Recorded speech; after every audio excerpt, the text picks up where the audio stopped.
61 62 61 62 61 62 61 62 गांठ गई 61 डबल हो गई।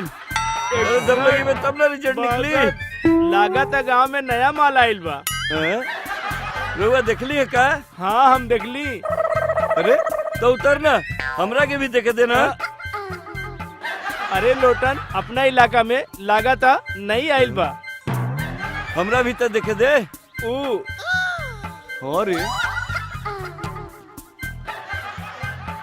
अपना इलाके के तना लगतिया।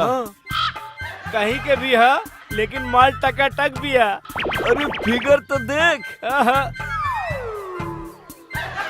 बिल्कुल कटरीना कैफ जैसा लगतिया। अरे दीपिका पादुकोण भी फेल भी है के सामने। झकासिया गुरु, हम ट्राई मारी का? अरे जा जा तराई मारा, पट गई तो नसीब, नहीं पटल तो नसीब। ठीक बा गुरु, आशीर्वाद दी। वाह बेटा जा, पट गई तो ठीक बा, नहीं तो थप्पड़ जरूर खाई बा तू।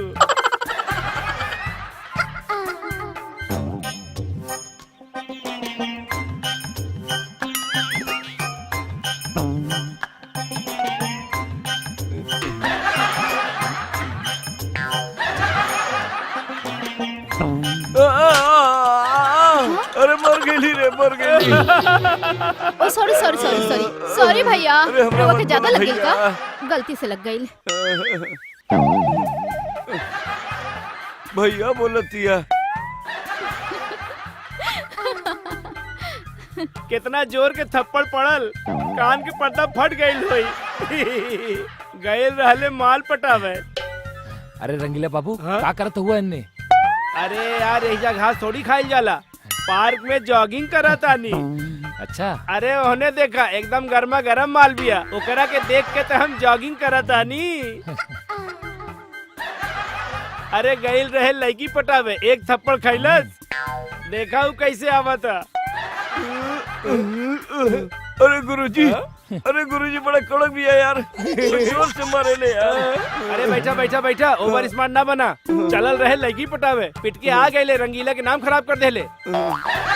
ऐसा चेला पाल के कोनो फायदा नहीं खे। गुरुजी हाँ हमहू एगो ट्राई मार के आई का?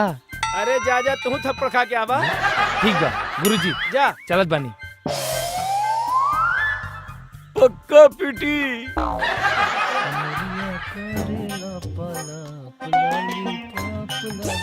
अरे देखा पवनवा के स्टाइल में जात बा। अरे गुरु जाते रहल भाई, लेकिन आई जॉनी लीवर के स्टाइल में। बाकी अच्छा लगी जब एगो एकरा भी पड़ी तो कहीं हमार बेइज्जती तो ना करी।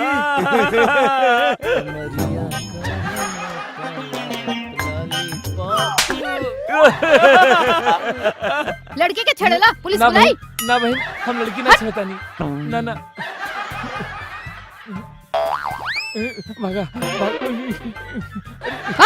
गुरुजी। पागल कहीं के। तोहरे जैसन चेलन की वजह से हम जैसन गुरु के बेइज्जती होता। अरे गुरुजी रउआ ऐसा बात कर रहल बानी, रउआ जाके देखी ना एक बेरी। चैलेंज अपन गुरु के चैलेंज करत बाड़ा। अब वहीं देखा पटावा तानी और तोहर भौजी बना के लाओ तानी। गुरुजी जा, बाकी ध्यान रखिए हमने की जैसे बेइज्जती मत करवा ली है।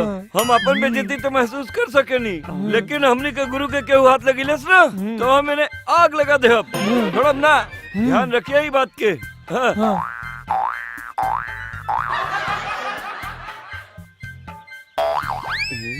पिटा के यहाँ दी हो।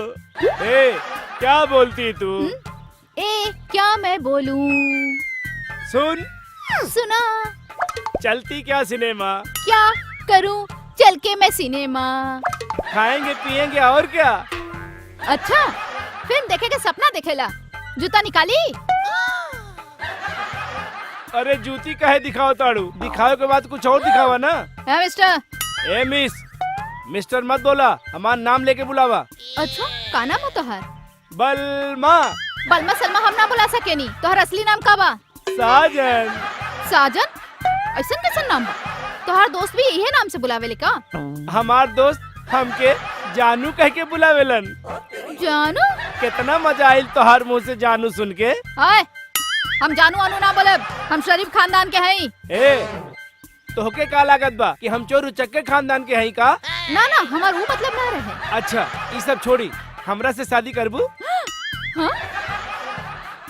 शादी तो हमको भी करेगे बा। ई क्या हो? ये तोहर होखे वाले जीजा। बाय छोटू। बाय।